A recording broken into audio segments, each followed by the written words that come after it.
रामनगर परिसरात आयकर अधिकारी असल्याचे भासवून घरात धाड टाकण्याचा प्रयत्न करणाऱ्या तिघांना पोलिसांनी ताब्यात घेतले। संबंधितांनी ओळखपत्र व सर्च वॉरंटचे कागद दाखवत प्रॉपर्टी व्यवहार व रोख रकमेबाबत चौकशी सुरू केली।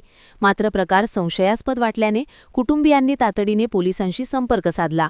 उपविभागीय पोलीस अधिकाऱ्यांना माहिती दिल्यानंतर रामनगर पोलीस ठाण्याचे पथक घटनास्थळी पोहोचले आणि दोघांना ताब्यात घेतले।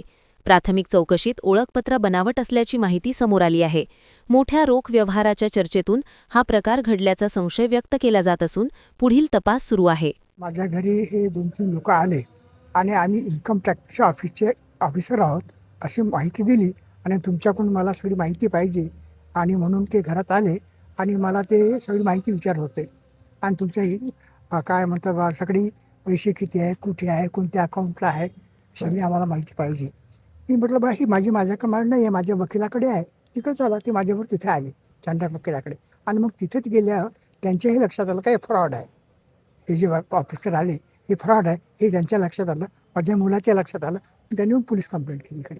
अशा प्रकारचा असा प्रकार झाला। अशा प्रकारे खोटी केस निर्माण करून मला गोवण्याचा प्रयत्न त्यांनी केला।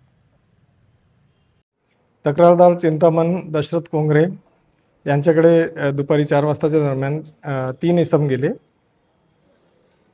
आणि आम्ही लोकसेवक आहोत, इन्कम टॅक्स ऑफिसर आहोत, तुमच्याकडे अवैध मालमत्ता आहे असे म्हणून त्यांना तुमच्या घराचा सर्च घ्यायचा आहे असं म्हणून त्यांना धमकावत होते आणि त्यावेळेस त्यांना संशय आल्याने त्यांनी त्यांचे CA चांडक यांना बोलवून व्हेरीफाय केलं असता त्यांच्यासुद्धा लक्षात आलं की हे काहीतरी लोकसेवक नसून चुकीचे लोक आहेत।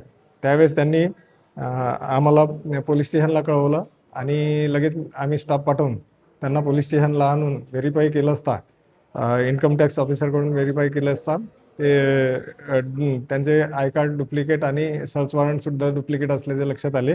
त्याच्यावरून आम्ही त्यांची तक्रार घेतली व कलम 204, 318(1), 336(3), 340(2) प्रमाणे गुन्हा दाखल करत आहोत। फसवणूक करण्याच्या उद्देशाने गेलेले 3 आरोपी आमच्या ताब्यात आहेत। बाकी त्यांना गुन्हा दाखल करून बाकी तपास करण्याची तजवीज ठेवणार। यवतमाळ, नागपूर आणि वर्धा जिल्ह्याचे इसम आहेत।